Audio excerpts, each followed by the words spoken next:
Clarity ఇవ్వలేదు. Most of the biggest decisions కూడా ట్విట్టర్లో మీరు అనౌన్స్ చేసుకుంటూ పోతే ప్రజల పరిస్థితి ఏంటి? ఇఫ్స్ అండ్ బట్స్ ఉంటాయి కదా అక్కడ. మరి వాటిని ఎందుకు క్లారిటీ ఇవ్వడం లేదనేది ఇక్కడ అతిపెద్ద ప్రశ్న. ఇంత భయాన్ని కలిగించి, ఇంత భయపెట్టి, ఇంత గందరగోళం సృష్టించి ఏం సాధించడానికి?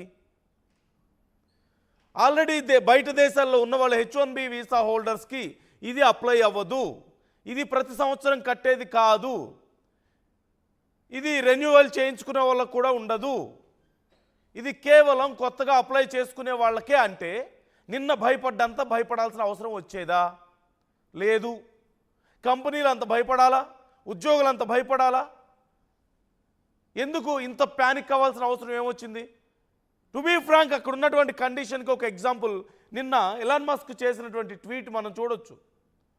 ఎలాన్ మస్క్ ఎలా రియాక్ట్ అయ్యారనేది చూస్తే ఎలాంటి ప్యానిక్ ఉంది, లేదంటే ఎలాంటి రియాక్షన్ కంపెనీస్ నుంచి ఉంది అనేది కూడా మనకు క్లియర్గా అర్థమవుతుంది. బట్ ఇక్కడ ఖచ్చితంగా ఒక్కసారి మనం ఇక్కడ ఖచ్చితంగా మనం ఒక్క విషయాన్ని మనం గమనించాలి. కేవలం ఇది బ్యాక్ స్టెప్ మాత్రమే. ముందుగా ప్రకటించింది కాదు ఇది కేవలం బ్యాక్ స్టెప్ మాత్రమే. కంపెనీల నుంచి విపరీతమైనటువంటి ఒత్తిడి వచ్చి, కంపెనీల నుంచి లేదంటే ఉద్యోగుల నుంచి, చాలామంది నుంచి విపరీతమైనటువంటి ఒత్తిడి వచ్చి చివరికి ఇంకా ఏం చేయాలో అర్థం కాక, ఓహో ఇదేదో మనకి తేడా కొట్టేటట్టుంది, ఇదేదో మనకి నెగిటివ్ అయ్యేలా ఉంది అని చెప్పి భావించి చివరికి వెనక్కి తగ్గారే తప్ప this is not the actual plan. అసలు మొట్టమొదటిగా అనుకుంది ప్రతి సంవత్సరం అది వార్షిక ఫీజు, ప్రతి సంవత్సరం $1,00,000 పే చేయాలని. అందుకే ఇంత భయపడాల్సి వచ్చింది ప్రజలు, అందుకే ఇంత భయపడాల్సి వచ్చింది కంపెనీలు. ఒకసారి నేను మీకు స్క్రీన్ మీద చూపిస్తున్నాను ఎలాన్ మస్క్ ఎలా రియాక్ట్ అయ్యారనేది.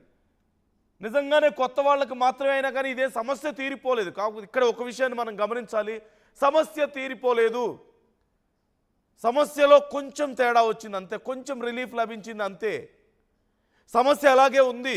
$1,00,000 కోటి రూపాయలు కట్టాలి H1B వీసా కోసం. It's not an easy job for everybody. ఎందుకంటే సూపర్ బ్రెయిన్స్కి, సూపర్ టాలెంట్స్కి H1B వీసా అనేది ఒక అప్రూవల్ లాంటిది నిజం చెప్పాలంటే. But every super brain cannot have 1 crore rupees to pay America. ప్రతి ఒక్క